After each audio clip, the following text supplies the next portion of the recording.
Bonjour et bienvenue à Pause Bible. Nous sommes dans l'évangile de Marc et notre lecture est un peu plus longue aujourd'hui. Nous allons lire à partir du verset 30 jusqu'au verset 56, c'est-à-dire la fin du chapitre. Et comme d'hab, je lis de ma Bible seconde. Alors, on y va. Hein? Il y a des choses à voir, considérer aujourd'hui. Les apôtres s'étant rassemblés auprès de Jésus, lui racontaient tout ce qu'ils avaient fait et tout ce qu'ils avaient enseigné. Jésus leur dit, venez à l'écart dans un lieu désert et reposez-vous un peu. Car il y avait beaucoup d'allants et de venants, et ils n'avaient pas même le temps de manger. Ils partirent donc dans une barque pour aller à l'écart dans un lieu désert. Beaucoup de gens les virent s'en aller, les reconnurent, et de toutes les villes on accourut à pied et on les devança au lieu où ils se rendaient. Quand il sortit de la barque, Jésus vit une grande foule et fut ému de compassion pour eux parce qu'ils étaient comme des brebis qui n'ont pas de berger. Et il se mit à leur enseigner beaucoup de choses. Comme l'heure était déjà avancée, ses disciples s'approchaient de lui et dirent, « Ce lieu est désert, et l'heure est déjà avancée. Renvoie-les afin qu'ils aillent dans les campagnes et dans les villages des environs pour s'acheter de quoi manger. » Jésus leur répondit, « Donnez-leur vous-même à manger. » Mais il lui dit, « Irions-nous acheter des pains pour 200 deniers et leur donnerions-nous à manger ?» Il leur dit, « Combien avez-vous de pain ?» Allez voir. Ils s'en assuraient et répondirent, « 5 et 2 poissons. » Alors il leur recommanda de les faire tous s'asseoir par groupe sur l'herbe verte. Ils s'assirent par rangées de 100 et de 50. Il prit les 5 pains et les 2 poissons, il levant les yeux vers le ciel, il rendit grâce, puis rompit les pains et les donna aux disciples, afin qu'ils les distribuassent à la foule. Il partagea aussi les 2 poissons entre tous. Tous mangèrent et furent rassasiés. Et l'on emporte 12 paniers, plein de morceaux de pain et de ce qui restait des poissons. Ceux qui avaient mangé les pains étaient 5000 hommes. Aussitôt après, il obligeait ses disciples à monter dans la barque et à passer avant lui de l'autre côté vers Bethsaïda pendant que lui-même renverrait la foule. Quand il le renvoyait, il s'en alla sur la montagne pour prier. Le soir étant venu, la barque était au milieu de la mer et Jésus était seul à terre. Il vit qu'ils avaient beaucoup de peine à ramer, car le vent leur était contraire. À la 4e veille de la nuit environ, il alla vers eux marchant sur la mer, et il voulait les dépasser. Quand il vit marcher sur la mer, il crut que c'était un fantôme, et ils poussèrent des cris. Quand ils le voyaient tous, ils étaient troublés. Aussitôt Jésus leur parlait, il leur dit, « Rassurez-vous, c'est moi, n'ayez pas peur. » Puis il monta vers eux dans la barque, et le vent cessa. Ils furent en eux-mêmes tous stupéfaits et remplis d'étonnement, car ils n'avaient pas compris le miracle des pains, parce que leur cœur était endurci. Après avoir traversé la mer, ils vinrent dans le pays de Génésaret.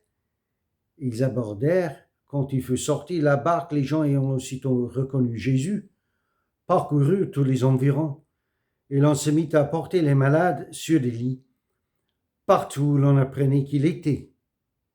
En quelque lieu qu'il arriva, dans les villages, dans les villes ou dans les campagnes, on mettait les malades sur les places publiques et on le priait de le permettre seulement de toucher le bord de son vêtement, et tout ce qui le touchait était guéri. Bon, suivant notre habitude, prenons notre lecture étape par étape. On va commencer au commencement. Et vous aurez remarqué là avec ce 30e verset qu'on marque ici encore un retour des disciples. Et les disciples qui se réjouissent et qui sont vraiment excités par ce qu'ils ont pu faire, par ce qu'ils ont pu dire au nom de Jésus. Et oui, c'est là la clé, bien entendu. Jésus les envoie maintenant, enfin on les appelle ici des apôtres. Bon, un disciple, c'est quelqu'un qui apprend, c'est ce qu'ils font. Mais un apôtre, c'est quelqu'un qui est un messager. Et c'est Jésus qui les a envoyés pour prêcher son message. Eux aussi. Donc, ils sont devenus apôtres, des messagers de l'Évangile. Et ils s'étonnent, eux, à ce qu'ils ont pu faire et dire par l'autorité que Jésus leur a accordée. Parce que c'est bien eux qui ont parlé, c'est bien eux qui ont fait. Et c'est pour cela qu'ils sont vraiment, qu'ils sont prêts de partager leurs nouvelles avec leur prof, le maître, Jésus.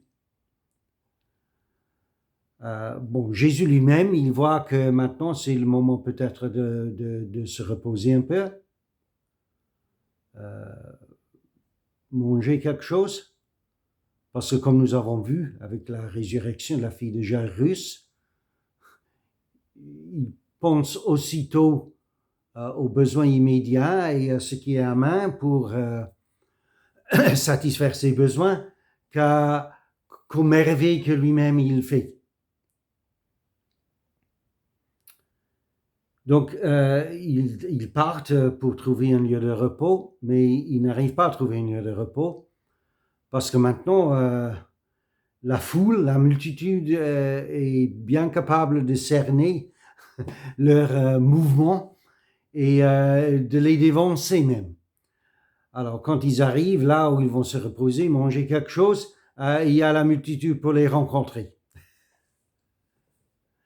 Je ne sais pas pour vous, mais personnellement, quand je suis fatigué, quand j'ai faim, si quelqu'un place encore des demandes sur moi, je deviens un petit peu bon, agressif, c'est pas le mot, mais je supporte pas trop bien. Pour moi, il faut d'abord me reposer et manger, mais pas Jésus. Il a vu la foule, on nous dit, et il a eu compassion, pitié, parce qu'il les a vus comme étant comme des brebis qui n'ont pas de berger. Et son cœur a encore été ému de compassion pour cette foule. Donc, on doit... il oublie ses besoins, et les besoins des disciples en l'occurrence, et comme d'habitude, il commence à les enseigner. Parce que pour Jésus, il n'est jamais question d'infantiliser qui que ce soit. La priorité, comme nous avons vu tout à travers cet évangile, la priorité, c'est l'enseignement. Pour que les gens apprennent eux-mêmes à marcher, et à marcher avec Dieu, en mettant leur confiance, plaçant leur propre confiance en Dieu lui-même. Jésus, il a la capacité à la pitié pour les gens parce que pour lui, il n'est pas question de toute façon, de toute manière, d'apprendre aux gens une indépendance qui est indépendante de Dieu et des autres. Ce qu'on doit apprendre tout justement, c'est de mettre sa confiance en Dieu et entre nous.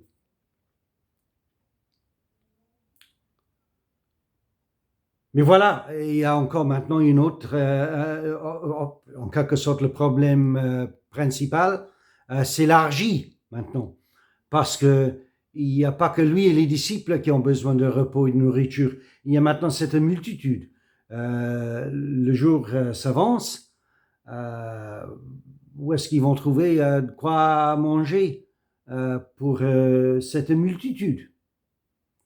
Et ce qui est très intéressant à noter ici, c'est que je ne crois pas que c'est pas plaisanterie, on pourrait le croire, mais Jésus, il dit aux disciples, mais vous le donnez vous-même à manger. Où est-ce que nous allons trouver à manger, Seigneur? Mais rappelez-vous le contexte ici. Ils venaient de revenir et dire au Seigneur tout ce qu'ils avaient fait, tout ce qu'ils avaient dit en son nom. Alors, ce que Jésus il demande des disciples ici, donner à manger à la multitude, c'est pas le même Jésus qui les a envoyés avec cette autorité-là avant? Et il ne peut pas compter sur lui pour faire ce qu'il demande ici, lorsque lui-même aussi il est présent avec eux.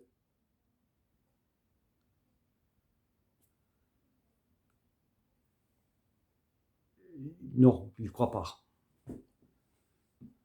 Ce que le Seigneur leur demande ici, ça les dépasse. Alors Jésus, il prend ce qui est à main,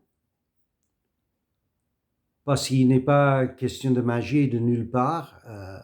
Si, c'est de la magie, c'est un miracle, bien entendu. Mais il est à noter quand même, je crois que dans l'évangile de Jean, on nous dit que c'est un petit garçon qui les a fournis, les poissons, le pain. Et Jésus, il prend ce qui est offert, ce qu'on lui donne.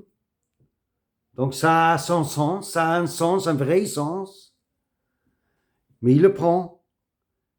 Et puis, en prenant ce qu'on lui offre et en priant, en levant les yeux au ciel et en rendant grâce à Dieu, il commence à rompre et à distribuer. Et ça ne s'arrête pas.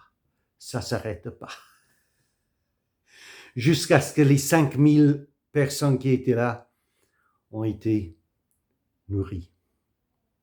Et il y a même pas mal de reste à récupérer ensuite, qu'on peut prendre, je suppose, pour le voyage.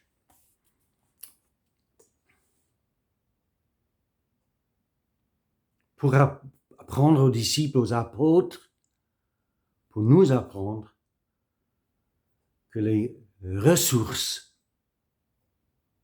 du Seigneur sont sans limite. Ces ressources pour faire son œuvre ou pour soutenir son action, et c'est bien le cas. À la fin de la conférence, on ne veut pas renvoyer une foule affamée, physiquement. Pas dans la tête, pas dans le cœur.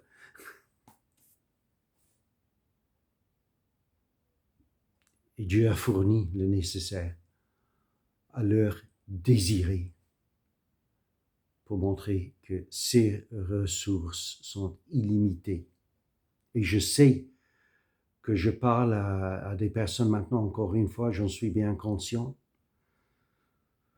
Vous êtes dans une situation assez précaire, peut-être vous avez perdu votre boulot parce que vous avez pris une position digne pour vous-même, pour Dieu, une position de principe pour vos enfants, vos petits-enfants, pour les générations futures. Mais maintenant, vous avez perdu peut-être votre boulot. Et ça me chauffe le cœur quand j'apprends des actions qu'on mène maintenant en France pour que vous vous arrangez entre vous pour vous soutenir. Et je vous encouragerai à tourner vos regards vers le Seigneur aussi. Parce que pour ce qui est de principe, pour ce qui est de ce grand combat entre le bien et le mal, et pour ce qui est de vos besoins dans ce combat, je crois que vous pouvez vous tourner vers lui et que vous pouvez faire comme le Seigneur Jésus a fait ici et prier et chercher sa face. Parce que c'est ce que le Seigneur a fait, vous aurez remarqué, j'espère, quand il a renvoyé la foule, et les disciples aussi, ils sont dans la barque maintenant encore sur la mer. Qu'est-ce qu'il fait le Seigneur Jésus? Il va, je cherche juste la référence exacte là.